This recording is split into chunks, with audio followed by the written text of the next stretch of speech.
서울 외곽의 한 중산층 아파트 단지는 평온함으로 유명했습니다. 봄이면 벚꽃이 흐드러지고 겨울이면 아이들의 눈사람이 가득하던 곳이었습니다. 그 중심에는 늘 묵묵히 일하는 한 사람이 있었습니다. 그의 이름은 김영수, 단지에서 7년째 근무 중인 경비원이었습니다. 김 씨는 하루도 빠짐없이 새벽 5시에 출근해 단지를 돌며 청소를 시작했습니다. 엘리베이터 안, 지하주차장, 놀이터까지 그의 손길이 닿지 않는 곳이 없었습니다. 주민들은 그런 김 씨를 우리 아파트의 숨은 주인공이라 불렀습니다. 아이들은 그를 보면 경비 아저씨라고 달려와 안겼습니다. 김 씨는 이름보다 경비 아저씨라는 호칭에 더 정이 간다고 말하곤 했습니다. 어르신들은 김 씨를 볼 때마다 늘 고맙다고 말했습니다. 명절 때마다 어떤 집에서는 따뜻한 떡국을 챙겨주기도 했습니다. 그런 분위기 속에서 김 씨는 하루하루를 성실히 보냈습니다. 그는 일하면서도 주민의 얼굴과 성향을 빠짐없이 기억했습니다. 누가 언제 출근하는지, 어느 집에 아이가 있는지, 어떤 분이 독거노인인지까지 말입니다. 김 씨의 이런 배려 덕분에 주민들은 늘 안심하고 생활할 수 있었습니다. 관리사무소에서도 김 씨를 신뢰하며 언제나 제일 먼저 소식을 공유하곤 했습니다. 경비실의 조명 하나, 전기차 충전소의 오류 하나도 김 씨의 손을 거치지 않는 법이 없었습니다. 그런 김 씨에게는 특별한 보람이 있었습니다. 누군가에게 도움되는 하루였다면 그걸로 충분합니다. 그 말 한마디가 그를 설명하는 데 부족함이 없었습니다. 하지만 평온함이 늘 이어지진 않았습니다. 어느 날부터 분위기가 조금씩 달라지기 시작했습니다. 신축 아파트가 들어서며 외부에서 새로운 입주민들이 이사를 오기 시작한 것입니다. 그중 일부는 과도한 기대와 특권 의식을 가지고 있었습니다. 입주 초기부터 불만이 여기저기서 터져 나왔습니다. 왜 경비원이 인사를 안 해? 택배를 문 앞까지 안 가져다 주네. 기존 주민들은 고개를 갸웃했습니다. 그들은 김 씨가 어떤 사람인지 이미 알고 있었기 때문입니다. 하지만 새로운 주민들은 그런 맥락을 모른 채 불평을 이어갔습니다. 김 씨는 당황했지만 차분히 설명하려 노력했습니다. 안전상의 이유로 택배는 정문까지만 옮기고 있습니다. 차량 주차는 규정에 따라 안내드리고 있습니다. 그러나 일부 주민들은 고개를 끄덕이지 않았습니다. 특히 501동의 박정호 씨는 유난히 목소리가 컸습니다. 경비원이면 뭐든 해줘야 하는 거 아냐? 그는 일방적인 요구를 하며 김 씨를 불편하게 만들기 시작했습니다. 비가 오는 날에도 늦은 밤에도 호출이 이어졌습니다. 차 빼줘, 지금 바로. 내 손에 짐 있으니까 문 열어. 김 씨는 인내하며 웃음을 잃지 않았습니다. 하지만 속으로는 작게 한숨을 삼켰습니다. 사람마다 다르니 이해해야지. 그의 마음은 여전히 변함없었습니다. 그러던 어느 날 박정호 씨가 경비실 앞에서 소리를 질렀습니다. 왜 내 말 안 들어? 이게 서비스야 뭐야? 근처를 지나던 주민들이 놀란 눈으로 그를 바라봤습니다. 김 씨는 놀란 아이들을 먼저 챙겼습니다. 괜찮아요. 다들 집에 들어가세요. 그 순간 주민들 사이에 불편한 공기가 감돌았습니다. 저 사람 왜 저렇게 심하게 말하지? 김경비님한테 저건 너무한데. 하지만 누구도 직접 나서진 않았습니다. 김 씨는 그날 밤 조용히 경비실 청소를 하며 생각에 잠겼습니다. 내가 뭘 더 잘했어야 했을까? 그의 손은 바쁘게 움직였지만 마음은 무거워졌습니다. 다음 날 또 다른 주민이 김 씨에게 말했습니다. 어제 힘드셨죠? 힘내세요. 그 한마디에 김 씨는 겨우 미소를 지었습니다. 하지만 균열은 시작된 것이었습니다. 그 작은 틈이 앞으로 어떤 일로 이어질지는 아무도 몰랐습니다. 그저 불편한 기류가 서서히 아파트를 감싸기 시작했습니다. 박정호 씨의 불만은 점점 노골적으로 변했습니다. 경비 주제에 왜 이렇게 말이 많아? 그는 김 씨가 규정에 따라 행동해도 불친절하다고 몰아붙였습니다. 관리사무소에 전화를 걸어 항의하기 일쑤였습니다. 저 사람 때문에 살 맛이 안 납니다. 그의 민원은 억지에 가까웠지만 관리사무소는 무시할 수 없었습니다. 몇 차례 김 씨에게 주의 조치가 내려졌습니다. 김 씨는 억울했지만 묵묵히 받아들였습니다. 괜찮습니다. 감수해야죠. 그의 눈빛은 점점 피로해졌습니다. 물에는 박정호 씨 혼자에게서만 나오지 않았습니다. 그의 영향인지 몇몇 주민들도 비슷한 태도를 보이기 시작했습니다. 경비원이면 시키는 대로 해야지. 왜 택배를 안 옮겨줘요? 기존 주민들과의 신뢰는 점점 갈라지기 시작했습니다. 김 씨는 언제부터인가 웃는 날보다 무표정한 날이 많아졌습니다.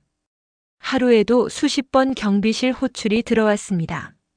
지하 주차장의 조명 고장, 쓰레기 분리, 승강기 오작동까지 모두 김 씨의 몫이었습니다. 그럼에도 그는 실수 없이 맡은 일을 처리했습니다. 하지만 누구도 그의 노고에 고마움을 표현하지 않았습니다. 그래도 내가 지켜야 할 자리는 여기니까. 김 씨는 스스로를 다독였습니다. 그러던 중 박정호 씨는 김 씨에게 세차를 시켰습니다. 이 차 먼지가 많잖아. 내일 깨끗하게 해놔. 김 씨는 단호히 거절했습니다. 죄송합니다. 업무 범위를 벗어나는 일입니다. 박 씨의 얼굴은 일그러졌습니다. 말 안 듣는 경비가 어디 있어? 그날 저녁 그는 다른 주민들 앞에서 김 씨를 큰 소리로 질책했습니다. 이 사람 기본적인 예의도 없어. 주민들은 곤란한 표정을 지었습니다. 하지만 대부분은 그 상황을 외면했습니다. 김 씨는 조용히 경비실로 돌아가 문을 닫았습니다. 그 문 뒤에서 한숨이 깊게 들려왔습니다. 며칠 뒤 박 씨는 아파트 단체 채팅방에 글을 올렸습니다. 경비원 근무 태도가 불량합니다. 교체를 요구합니다. 댓글은 엇갈렸습니다. 무슨 일이 있었던 거죠?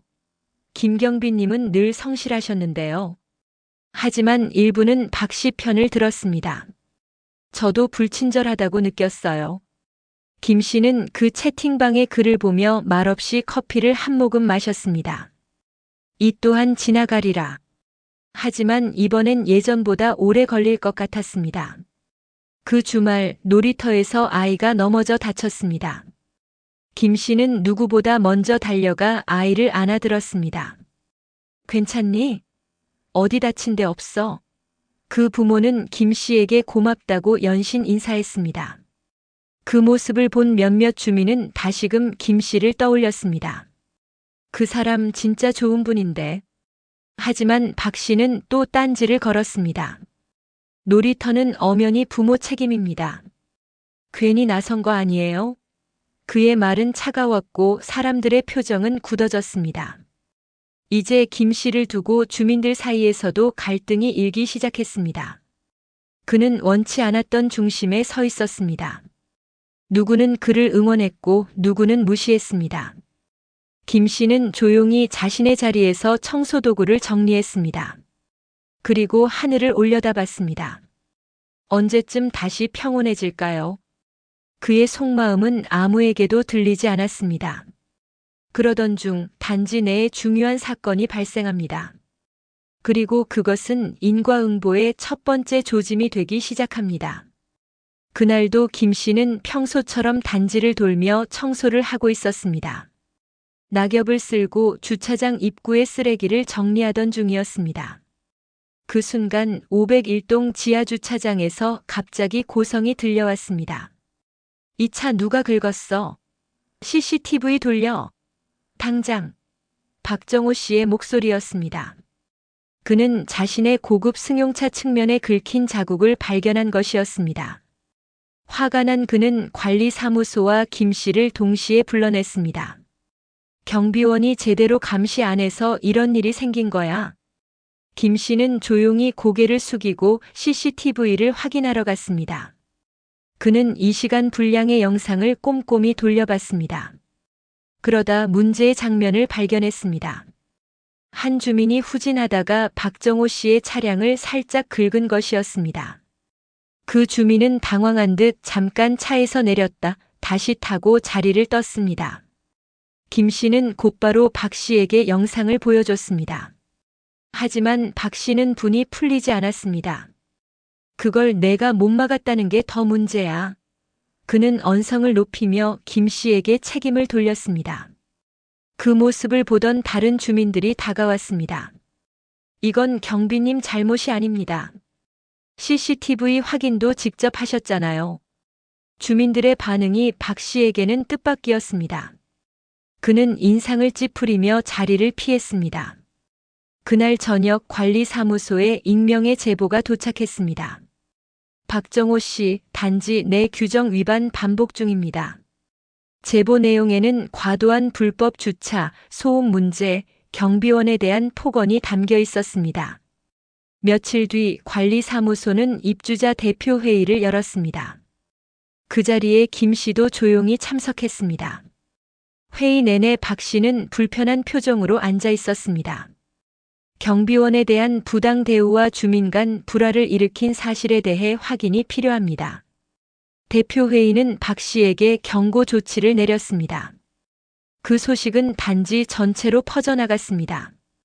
경비원 괴롭힌 그 사람이 결국 경고받았대. 사람들의 시선이 바뀌기 시작했습니다. 그동안 침묵했던 주민들조차 조금씩 입을 열기 시작했습니다. 사실 나도 그 사람한테 무시당한 적 있어요. 경비님은 언제나 정중했어요. 문제는 따로 있었지. 김 씨를 응원하는 말들이 하나둘 늘어났습니다. 김 씨는 감사한 마음으로 여전히 묵묵히 일했습니다. 그러던 어느 날 또 다른 사건이 발생합니다. 단지 내 정전 사고가 있었던 날 엘리베이터에 아이 셋이 갇혔습니다. 김 씨는 바로 위치를 파악하고 비상키를 들고 달려갔습니다. 아이들이 울음을 터뜨리는 순간 문이 열렸고 김 씨가 아이들을 껴안았습니다. 괜찮아, 무서웠지? 이제 다 괜찮아. 그 부모는 감격한 눈으로 김 씨에게 고개를 숙였습니다. 그 장면을 보던 주민들은 박수를 보냈습니다. 그날 이후 김 씨에 대한 신뢰는 다시 단지 전체로 퍼졌습니다. 하지만 박정호 씨는 여전히 김 씨를 외면했습니다. 그러던 어느 날 박 씨의 차량이 불법 주차 단속에 걸려 견인되는 일이 발생했습니다. 그는 분노하며 경비실로 달려왔습니다. 너 일부러 나 견인되게 한 거지? 김 씨는 담담히 대답했습니다. 규정에 따라 관리자와 협의 후 조치된 사항입니다. 박 씨는 아무 말도 하지 못하고 돌아섰습니다. 그 후로 그는 단지 내에서도 점점 고립되기 시작했습니다. 아이들의 인사도 이웃의 안부도 그에게는 닿지 않았습니다. 반대로 김 씨를 대하는 주민들의 태도는 눈에 띄게 달라졌습니다. 경비님, 오늘도 감사합니다. 점심 드셨어요? 따뜻한 커피 하나 드릴게요. 김 씨는 조용히 인사하며 고개를 숙였습니다.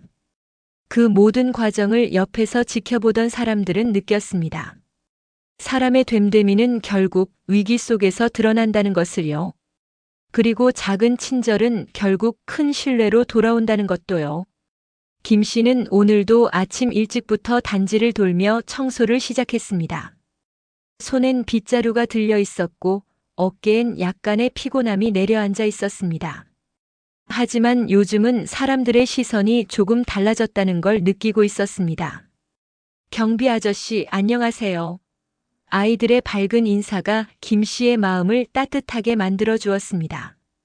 며칠 전 단지 내 한 어르신이 김 씨에게 따뜻한 커피 한 잔을 건네기도 했습니다.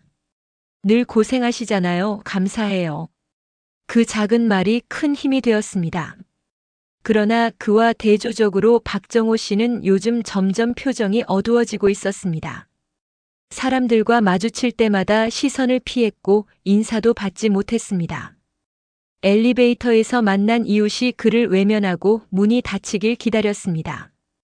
단지 커뮤니티엔 그에 대한 불만 글이 끊이지 않았습니다. 경비원에게 소리치던 그 사람 아직도 반성 안 하나요? 그는 예전처럼 목소리를 높이지도 사람들과 어울리지도 못했습니다. 그렇게 고립된 박정호 씨는 어느 날 경비실 앞에 조용히 섰습니다. 그는 입을 떼었지만 말이 이어지지 않았습니다. 김 씨는 조용히 그를 바라보며 고개만 살짝 끄덕였습니다. 그 짧은 눈맞춤 속에 수많은 감정이 오갔습니다. 며칠 뒤 주민 대표가 주도한 김 씨 감사 행사가 열렸습니다. 주민들이 직접 준비한 간단한 간식과 메시지 카드가 마련되었습니다. 김경비원님 늘 감사합니다. 존경합니다.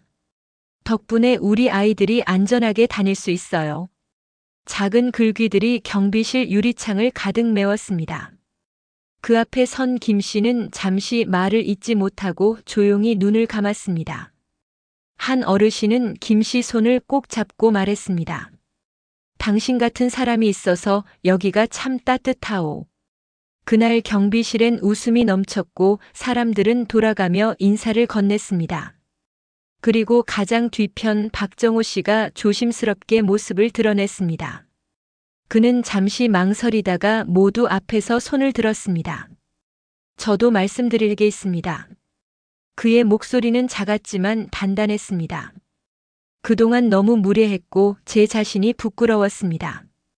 진심으로 사과드립니다. 순간 모두의 시선이 박정호 씨에게 집중됐습니다.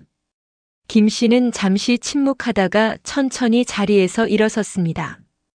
그리고 박 씨를 향해 걸어가 고개를 끄덕였습니다. 지나간 일은 놓아두죠. 앞으론 다들 조금씩 나아지면 그걸로 충분합니다. 그 짧은 말에 박 씨는 눈물을 삼키며 고개를 숙였습니다. 그날 이후 단지의 분위기는 확연히 달라졌습니다. 누군가는 엘리베이터 문을 잡아주고 누군가는 경비원에게 먼저 인사를 건넸습니다. 작은 변화들이 쌓여 따뜻한 공동체를 만들었습니다. 김 씨는 여전히 그 자리에서 조용히 자신의 일을 해냈습니다. 그는 불평하지 않았고 과시하지도 않았습니다. 하지만 사람들의 시선은 분명 달라졌습니다. 경비실 창에는 계절마다 바뀌는 꽃이 놓이기 시작했습니다. 아이들은 종종 김 씨에게 그림을 그려주기도 했습니다. 경비 할아버지, 이거 우리 반에서 만들었어요. 김 씨는 웃으며 그 그림을 유리창에 붙였습니다. 그리고 혼잣말처럼 중얼거렸습니다. 사람 마음이란 게 결국 돌아오는 법이지. 그의 말엔 슬픔도 억울함도 없었습니다. 오직 따뜻한 수긍과 조용한 승리가 있었습니다. 김 씨는 이제 단지 사람들 모두에게 꼭 필요한 존재였습니다. 누구보다 조용하고 누구보다 강한 사람. 단지의 진짜 어른이 그곳에 있었습니다.